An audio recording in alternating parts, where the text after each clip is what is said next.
ശ്രദ്ധിക്കപ്പെടുന്ന ഒന്നാണ്. ലോകത്തോട് നമുക്ക് പറയാനുള്ളത് അള്ളാഹുവിന്റെ ശരീഅത്ത്, അള്ളാഹുവിന്റെ ദീൻ, ശരീഅത്ത് തൊട്ട് കളിക്കാൻ ഇവിടെ ഒരു കക്ഷിയെയും സമ്മതിക്കുകയില്ല. ഒരു ഗവൺമെന്റിനും സാധ്യമല്ല, ഒരു സംഘടനക്കും സാധ്യമല്ല, ഒരു വ്യക്തിക്കും സാധ്യമല്ല. അള്ളാഹുവിന്റെ ശരീഅത്ത്, ശരീഅത്തുൽ ഇസ്ലാമിയ്യ لا يستطيع أحد أن يستأصلها من هذا العالم. ഇത് നമുക്ക് വളരെ വ്യക്തമായി പറയാൻ അവകാശമുണ്ട്. അതാണ് നമ്മുടെ ഈ സമ്മേളനം തെളിയിക്കുന്നത്. ഈ കാണുന്ന ജനങ്ങളല്ല, 6 കിലോമീറ്റർ 7 കിലോമീറ്റർ നമ്മുടെ റോഡ് മുഴുവനും നിറഞ്ഞു കിടക്കുന്ന ജനലക്ഷങ്ങൾ ഇതിന് സാക്ഷിയാണ്. അള്ളാഹുവിന്റെ ദീൻ അതിവിടെ നിലനിൽക്കുക തന്നെ ചെയ്യും.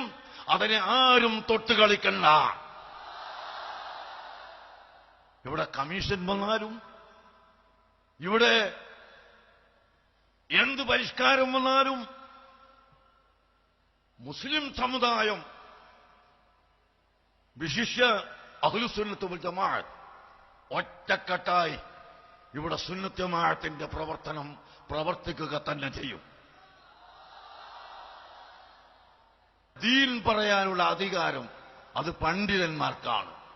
മറ്റേതെങ്കിലും വ്യക്തികൾ വന്ന് ദീനുൽ ഇസ്ലാമിന്റെ വിധികൾ തെറ്റായ നിലക്ക് മനസ്സിലാക്കി അതിൽ കുടുങ്ങി എന്തെങ്കിലും പറഞ്ഞ് ജനങ്ങളിടയിൽ ഭിന്നിപ്പുണ്ടാക്കാൻ ഒരിക്കലും കരുതണ്ട, ഒരിക്കലും മുതിരണ്ട എന്ന് ഇവിടുത്തെ ഭൗതികവാദികളോടും ഞാൻ താക്കീത് നൽകാൻ ആഗ്രഹിക്കുകയാണ്. ഗവൺമെന്റുകളും അഭ്യസ്തവിദ്യരും എല്ലാം നമുക്ക് വേണം. അൽഹംദുലില്ലാ, ഇവിടുത്തെ സുന്നത്ത് ജമാഅത്തിന്റെ പണ്ഡിതന്മാർ ഏകോപിച്ച് പറയുമ്പോൾ ഇവിടുത്തെ ഗവൺമെന്റുകൾ അല്ലെങ്കിൽ അവർ ചർച്ച ചെയ്യുന്ന കാര്യങ്ങൾ വരെയും ചെയ്യാൻ നിർത്തിവെക്കുകയും പിന്മാറുകയും ചെയ്യുന്നത് സ്വാഗതാർഹമാണ്, സന്തോഷകരമാണ്.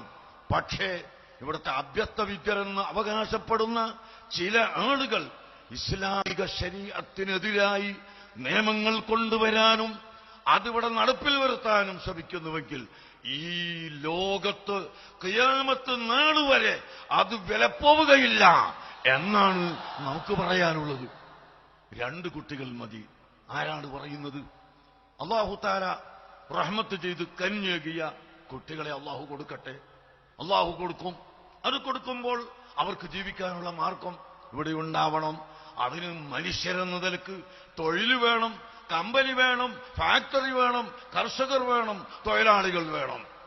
അങ്ങനെ രാജ്യത്ത് ക്രിയാത്മകമായ പ്രവർത്തനങ്ങൾ നടത്തുകയല്ലാതെ മനുഷ്യനെ കൊന്നൊടുക്കിയിട്ട് ദാരിദ്ര്യം ഇവിടെ നിർമ്മാർജ്ജനം ചെയ്യാൻ ഒരിക്കലും സാധ്യമല്ല.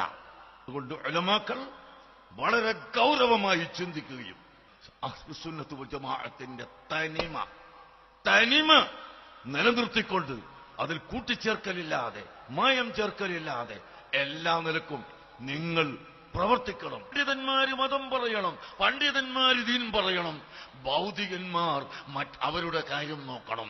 എഞ്ചിനീയർമാർ ബിൽഡിംഗ് എടുക്കണം, ഡോക്ടർമാർ ചികിത്സ ചെയ്യണം, അഡ്വക്കറ്റുമാർ വാദിക്കണം. അല്ലാതെ അവർ ദീനിൽ കൈയിടാൻ വരാൻ ഒരിക്കലും അനുവദിക്കൂല, ഒരിക്കലും അത് സാധ്യവും അല്ല എന്ന് ഞാൻ ഓർമ്മപ്പെടുത്തുക.